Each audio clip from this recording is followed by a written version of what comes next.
A ver, pensemos en esto. ¿Y si una profecía de hace 2000 años no fuera solo una metáfora, sino una promesa literal que de alguna manera se ha cumplido en nuestros tiempos? Hoy nos vamos a meter de lleno en un argumento teológico fascinante, uno que conecta una promesa antiquísima del cristianismo con una líder espiritual del siglo XX. Es un viaje que, ya os digo, une dos mundos. Y esta es la pregunta del millón, la que está en el centro de todo. Porque no hablamos solo de historia o de teología, sino de cómo leemos los textos sagrados hoy en día. ¿Son documentos fijos, anclados en el pasado, o son mensajes vivos que pueden aparecer de formas que nadie se esperaba? Bueno, pues las fuentes que vamos a analizar proponen una respuesta que como mínimo sorprende. Y todo, absolutamente todo, empieza aquí, con estas palabras del Evangelio de Juan. Esta es la promesa, la pieza clave de todo este puzzle. Se habla de una figura que vendrá, el Consolador, y que tiene una misión muy clara: enseñar y recordar. Vamos a quedarnos con esta idea porque va a ser nuestra guía para todo lo que viene ahora.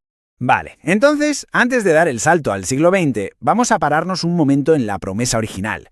Para poder identificar a ese Consolador, primero tenemos que entender qué se supone que tenía que hacer. ¿Cuál era su misión exactamente, según los textos? La palabra clave que aparece en las Escrituras es Paráclito. Es una palabra que viene del griego y que, como veis, se traduce de varias formas: ayudante, consejero, consolador. Según las fuentes que estamos viendo, esto es importante, no se refiere a una energía abstracta, sino a una figura con un papel muy, pero que muy concreto. Y aquí es donde la cosa se pone interesante, porque esta lista de funciones en realidad son acciones, son verbos. No es alguien pasivo, ¿verdad? Es un comunicador, un guía en toda regla. Es como si el texto nos estuviera dando, literalmente, una descripción del puesto de trabajo para que supiéramos reconocerlo. Y todas estas acciones, todos estos verbos, apuntan a un único objetivo final: la santificación. Ojo que no hablamos de un simple consuelo emocional, sino de un proceso de transformación espiritual muy profundo. En resumen, la misión del Consolador es guiar a la gente a un estado de santidad. Y aquí, justo aquí, es donde la historia da un giro de 180 grados y salta hasta nuestra época. Porque la fuente propone que esta profecía tan antigua ha encontrado su cumplimiento en una figura del siglo XX. Y esa candidata es Sri Mataji Nirmala Devi.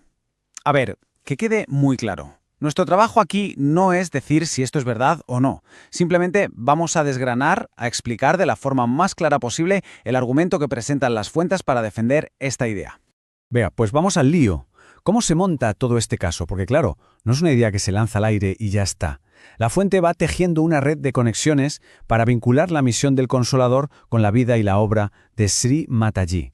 El argumento fundamentalmente se sostiene sobre estos tres pilares. Primero, que no vino a reemplazar nada, sino a hacer tangibles, a expandir las enseñanzas de Jesús. Segundo, que su método permitía esa santificación a una escala global para todo el mundo. Y tercero, que su trabajo se presenta como una continuación directa, explícita de la misión de Cristo. Fijaos en cómo se explica el primer pilar.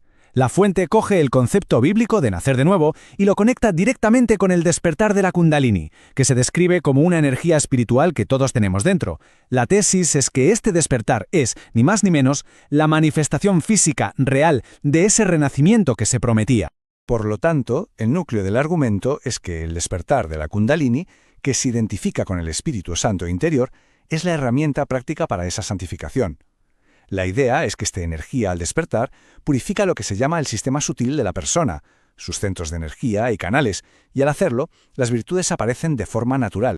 Y aquí la escala se convierte en una pieza clave del argumento. No estamos hablando de una experiencia para unos pocos. Para el año 2011, su mensaje ya estaba en más de 100 países.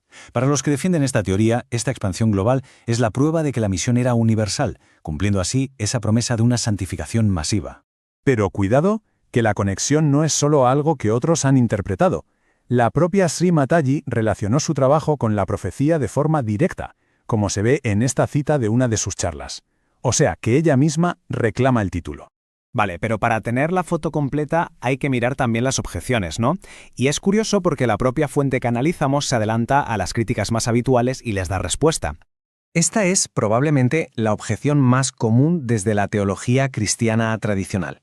A ver, si el Espíritu Santo ya bajó sobre los apóstoles en Pentecostés, la profecía ya se cumplió, ¿no?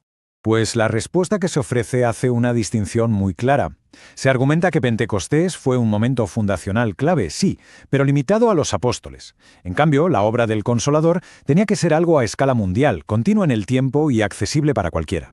Otra duda que suele surgir es si la santificación, como concepto, no es algo puramente cristiano y por tanto no se puede sacar de ese contexto. A esto, la fuente responde diciendo que la santidad no es patrimonio de ninguna religión, es una experiencia humana universal. Que la purificación interior y esa conexión con algo más grande son aspiraciones que van más allá de cualquier dogma. Y llegamos a la gran pregunta, claro. Si esta era la figura prometida, ¿por qué su nombre no sale en la Biblia? La respuesta se apoya en la propia naturaleza de la profecía.